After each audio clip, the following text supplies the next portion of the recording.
শোনো হে পৃথিবীবাসী, আমি রক্তাক্ত ফিলিস্তিন বলছি। জানি তোমরা আমাকে ভুলেই যাচ্ছিলে।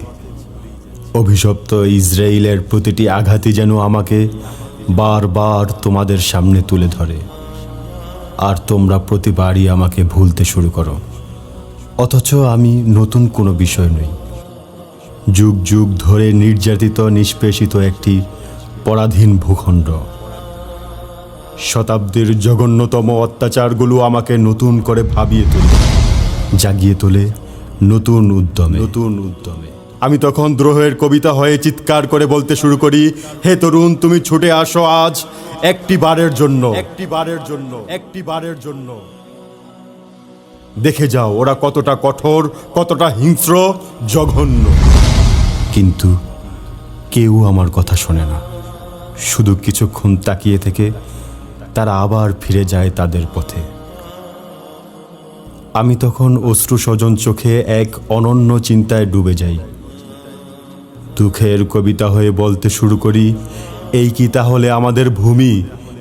আমরাই মরি একা। এখানে কি নেই হাজারো নবীর পদরেখা? কোরআনে কি নেই সেই আকসার কথা, কুদুসের মহাবাণী?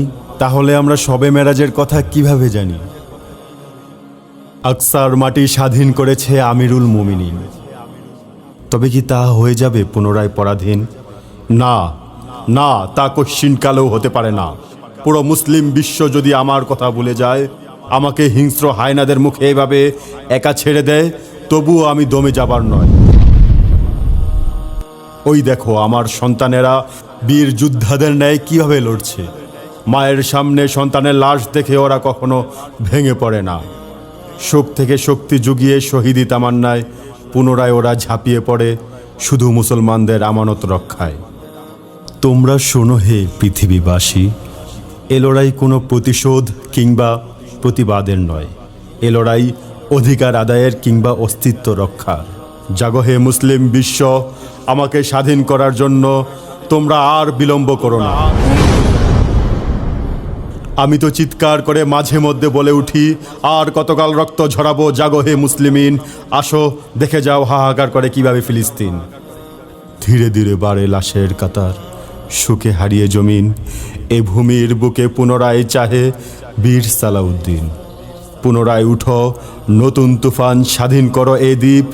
নাসরুম মিনাল্লাহি ওয়া ফাতহুন কারীব।